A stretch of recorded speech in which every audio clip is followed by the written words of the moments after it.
Good morning students. आज हम नई यूनिट स्टार्ट कर रहे हैं सुपर कंडक्टिविटी। देखिए इसे हिंदी में अति चालकता कहते हैं। अति चालक पदार्थ क्या होते हैं, सबसे पहले हम ये समझते हैं।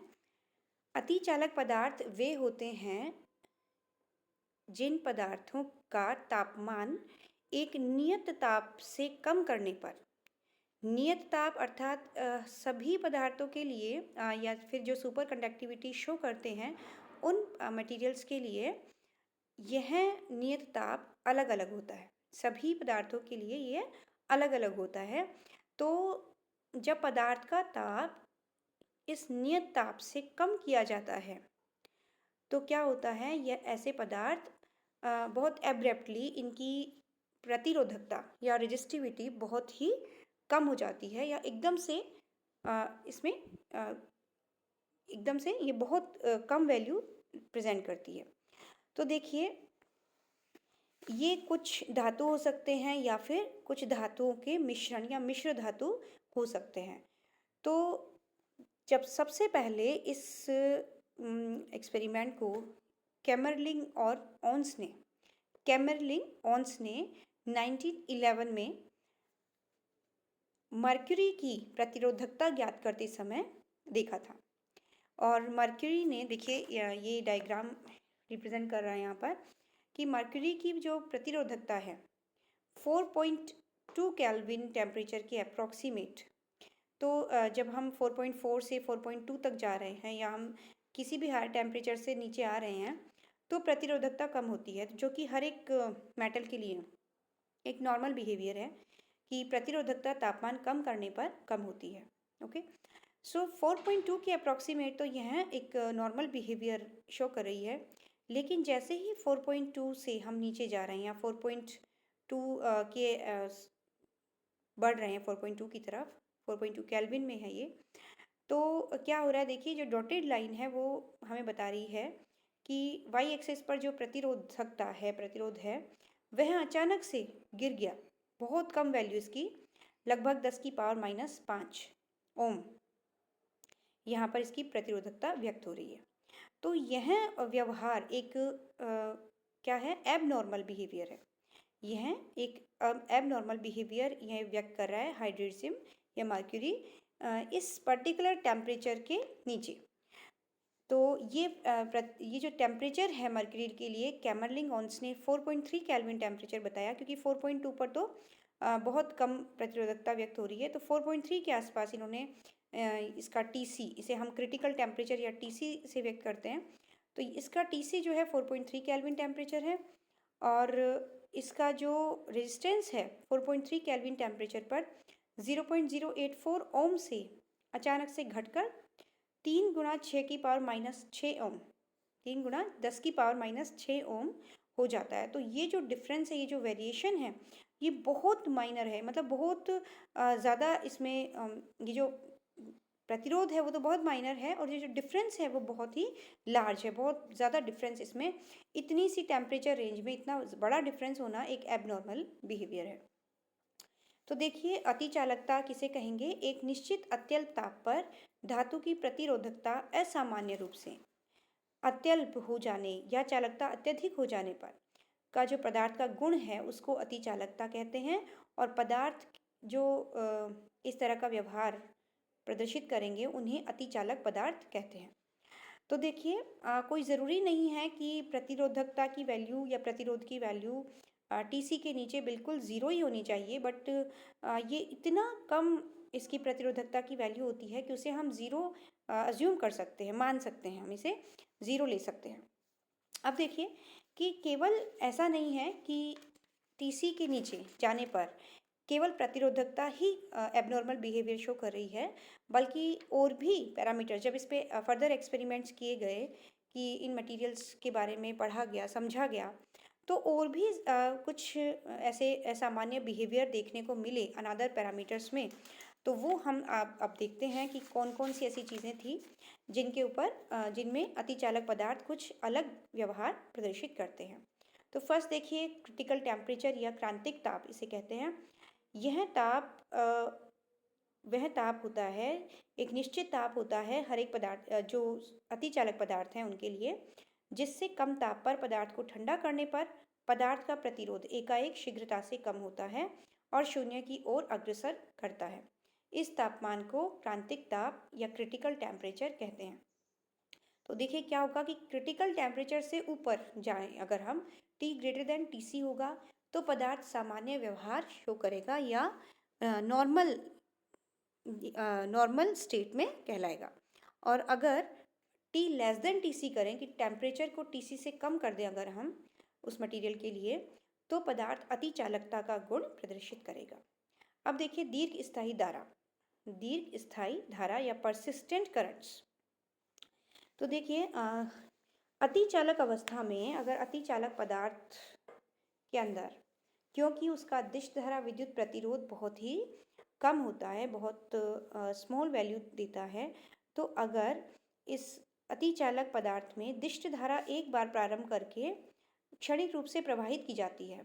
अगर हमने इससे बने अतिचालक पदार्थ से बने किसी वायर में अगर हमने एक लूप बना लिया, वायर लूप बना लिया, गोलाई में अगर हमने डिस्क टाइप एक रिंग टाइप हमने वायरिंग कर ली अतिचालक पदार्थ की, और अगर हमने उसमें एक धारा प्रवाहित कर दी किसी भी मान की, तो वह धारा अनवरत रूप से बहुत समय के लिए बहती रहेगी। क्यों बहती रहेगी? क्योंकि उसका जो प्रतिरोध है अतिचालक पदार्थ का वो तो क्या है, अप्रॉक्सीमेट 0 है। तो धारा को क्षय होने के लिए किसकी ज़रूरत होती है? प्रतिरोध की। तो जब प्रतिरोध ही नहीं है तो धारा क्या होगी? अनवरत रूप से बहती रहेगी। तो फाइल्स एंड मिल्स 2 साइंटिस्ट थे जिन्होंने नायोबियम 0.75 एंड जिरकोनियम 0.25 से बने मिश्र धातु से बने अतिचालक पदार्थ से इन्होंने परिनालिका बनाई, कैपिलरी ट्यूब बनाई और उसमें धारा प्रवाहित कर दी, जिसका क्षय काल लगभग 10 की पावर 5 वर्ष प्राप्त होता है। क्योंकि अब धारा को क्षय होने के लिए प्रतिरोध तो है नहीं, प्रतिरोध कोई रुकावट नहीं है, तो अनादर जो डिकेइंग फैक्टर्स होते हैं धारा जिनके रूप में क्षय हो सकती है, उनका इफेक्ट इतना कम होता है कि धारा 10 की पावर 5 वर्ष तक लगातार प्रवाहित होती रहेगी। ठीक है, तो ये ऐसे कुछ जहाँ भी नीड होती है जिनमें करंट कंटिन्यूसली फ्लो चाहिए, वहाँ अतिचालक पदार्थों से बने हुए तारों का उपयोग किया जा सकता है।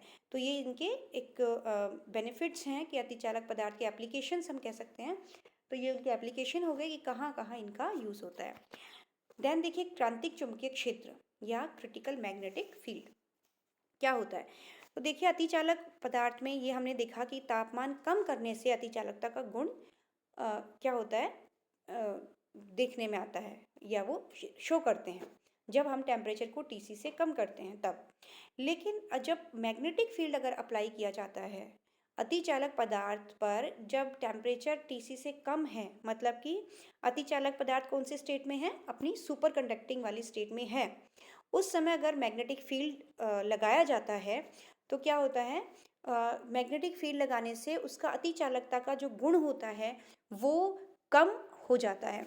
और अगर हम एक particular magnetic field B subscript C BC लगाते हैं तो जो सुपर कंडक्टिविटी का गुण होता है वो नष्ट भी हो सकता है, चाहे टेम्परेचर आपका कितना भी हो, TC से कितना भी कम हो। तो उसके लिए हर मटेरियल के लिए जो हर सुपर कंडक्टिंग, हर मटेरियल का मेरा यहाँ पे कंसर्न क्या होगा? सुपर कंडक्टिंग मटेरियल जो कि सुपर कंडक्टिविटी शो करते हैं, अतिचालकता का गुण शो कर रहे हैं, उन पदार्थों की हम बात कर रहे हैं यहाँ पे। तो उन पदार्थों में एक क्रिटिकल मैग्नेटिक फील्ड भी होता है जिसको अप्लाई करने पर चाहे आपका टेम्परेचर TC से कितना भी कम होगा, लेकिन सुपर कंडक्टिविटी का जो प्रॉपर्टी होगी वो ख़त्म हो जाएगी। ओके, सो BC की वैल्यू, ये बहुत इंपॉर्टेंट बात है कि BC की वैल्यू टेम्परेचर के ऊपर भी डिपेंड करती है, वो भी हम देखते हैं। तो देखिए इसको क्रांतिक चुंबकीय क्षेत्र किसे कहेंगे? वह आरोपित चुंबकीय क्षेत्र जो पदार्थ की अतिचालकता गुण को नष्ट करने के लिए आवश्यक होता है, क्रांतिक चुंबकीय क्षेत्र कहलाता है।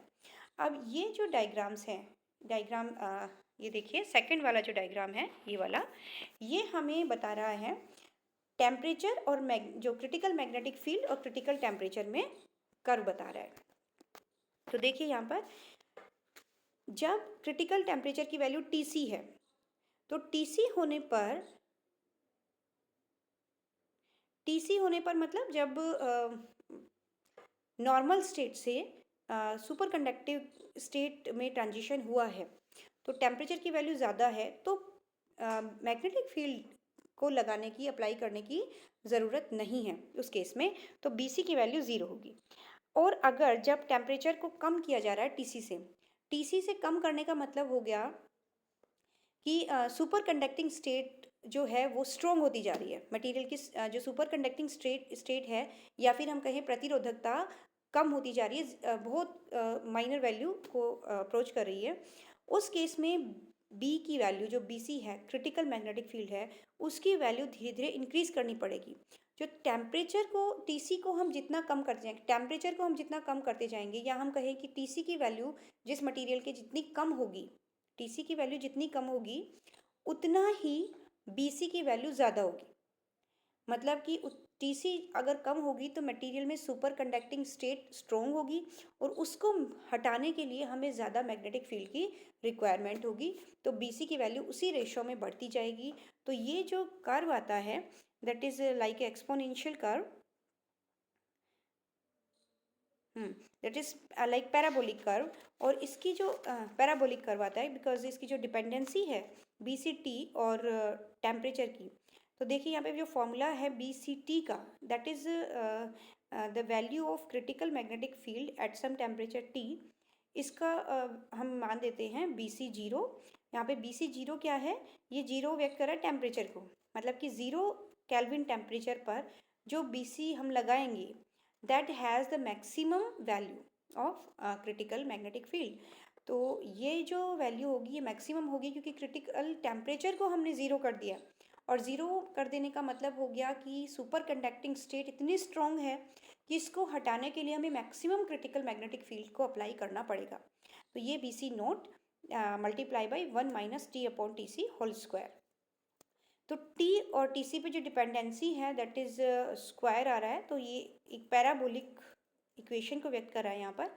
और जो फर्स्ट फिगर है उसमें बहुत सारे जो मटेरियल्स हैं सुपर कंडक्टिंग मटेरियल, उनके लिए ये सेम ग्राफ मैग्नेटिक फील्ड और टेम्परेचर में बताया गया है कि टेम्परेचर को हम जैसे से बढ़ा रहे हैं मैग्नेटिक फील्ड कम हो रहा है, या हम कहें कि टेम्परेचर को हम कम कर रहे हैं, ज़ीरो की तरफ अप्रोच कर रहे हैं, तो मैग्नेटिक फील्ड को हमें बहुत स्ट्रॉन्ग मैग्नेटिक फील्ड को अप्लाई करना पड़ेगा। ओके, देन देखिए मेजनर इफेक्ट। मेजनर और ओसेनफील्ड ने 1933 में यह बताया कि सुपर कंडक्टिंग स्टेट में अगर हमारा सुपर कंडक्टर है और उसको magnetic field, external magnetic field में रखा जाता है, और T की वैल्यू लेस देन TC है, सुपर कंडक्टिंग स्टेट में होने का मतलब ऑटोमेटिकली ये हो गया कि टेम्परेचर की वैल्यू लेस देन TC है। उस केस में जो सुपर कंडक्टर होगा, वहाँ से जो मैग्नेटिक फील्ड लाइंस हैं, जो एक्सटर्नल मैग्नेटिक फील्ड में चुंबकीय बल रेखाएं होंगी, वह उस मटेरियल के अंदर नहीं जाकर बाहर से ही घूम जाएंगी। या देखिए फिगर से 2.2 जो फिगर है उसका फर्स्ट फिगर देखिए कि जो मैग्नेटिक फील्ड लाइंस हैं या चुंबकीय बल रेखाएं, वो इस सुपर कंडक्टर को भेद नहीं सक रही हैं, उस अभेद्य है। तो एक तरीके से ये किस तरह का मैग्नेटिक मटेरियल हो गया, दैट इज लाइक अ डाईमैग्नेट। डाईमैग्नेट या प्रतिचुंबक जो होते हैं उनका व्यवहार इसी तरह का होता है कि वे चुंबकीय बल रेखाओं का क्या करते हैं, अपोज करते हैं, विरोध करते हैं, अपने अंदर से नहीं जाने देते हैं। तो ये भी यही काम कर रहा है। जब अंदर जो है मैग्नेटिक फील्ड क्या हो गया, ज़ीरो हो गया, अंदर मैग्नेटिक फील्ड की वैल्यू क्या है, ज़ीरो है, T लेस देन TC है, मतलब सुपर कंडक्टिंग स्टेट में है हमारा मटेरियल। लेकिन जब चुंबकीय क्षेत्र में इसको रखा जाता है तो क्या होता है कि यह चुंबकीय बल रेखाओं का विरोध करता है, उनको अपने अंदर से नहीं जाने देता है। लेकिन जैसे ही हम T को बढ़ाते हैं, TC से ज़्यादा करते हैं तापमान को, तो क्या होता है कि चुंबकीय बल रेखाएं क्रॉस कर रही हैं, मटेरियल को इजीली क्रॉस कर रही हैं।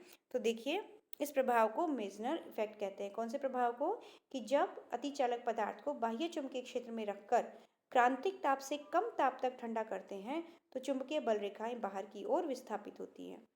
यह इफेक्ट मेजनर इफेक्ट कहलाता है। और यह प्रदर्शित करता है कि बाह्य चुंबकीय क्षेत्र की उपस्थिति में क्रांतिक ताप से कम ताप पर पदार्थ का अतिचालक गुणधर्म पदार्थ के अंदर चुंबकीय प्रेरण का मान शून्य करता है। तो ये एक बहुत इंपॉर्टेंट बात है कि यह पदार्थ के अंदर का चुंबकीय प्रेरण शून्य कर रहा है। मैग्नेटिक फील्ड लाइन का अपोज करने का मतलब ये हुआ कि इसके अंदर एक नेगेटिव इक्विवेलेंट फील्ड प्रोड्यूस हो रहा है। मतलब क्या होता है, जीरो नेट फील्ड जीरो होने का मतलब ये हुआ कि जो फील्ड बाहर से लगाया उतना ही फील्ड नेगेटिव इसके अंदर प्रोड्यूस हुआ, तो टोटल फील्ड कितना हो गया, जीरो हो गया। तो किसी भी चीज़ का जब हम फील्ड की बात करते हैं तो नेट फील्ड की बात करते हैं, उस केस में applied field plus induced field की हम बात करते हैं, तो that is the net field. तो यहाँ पर नेट फील्ड जीरो होता है। एंड जैसे ही हम T greater than T C करते हैं तो फील्ड क्या होता है, अंदर का जो नेगेटिव फील्ड था वो कम हो जाता है या जीरो हो जाता है, दैट इज पॉजिटिव वैल्यू में कन्वर्ट हो जाता है। तो क्या होगा, अंदर कुछ ना कुछ प्रेरण जरूर होगा। तो यहाँ पर चुंबकीय बल रेखा इसको इजीली क्रॉस कर जाएंगी। तो आज हम इतना ही पढ़ेंगे। नेक्स्ट जो इसके और अदर इम्पैक्ट्स होंगे वो हम नेक्स्ट क्लास में देखेंगे। Thank you.